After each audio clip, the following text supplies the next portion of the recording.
Today we have a 2011 Buick Regal. We'll be changing the camshaft actuator solenoid because of the P0013 error code. So let's get to it.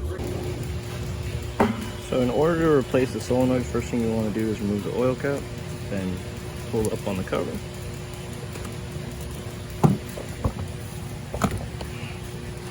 And the solenoid we'll be changing is the one located back here. Using a pick, you want to push this down to remove it. So we'll go ahead and remove that. And then with the 10mm socket, we will remove that 10mm bolt there to pull it out. All right, y'all, so I went ahead and just removed both. We're gonna replace both of them. So as you can see, these are my new ones. The black one will be the exhaust, the back one, and the gray one here will be the intake, the front one. Just be sure not to mix them up. They only plug in one way as well. So all you gotta do is once you remove it, plug it back in. It'll come with new 10mm bolts as well. Bolt it down. It'll be good to go. That's all you have to do. Thanks for watching. Please like and subscribe. More videos to come.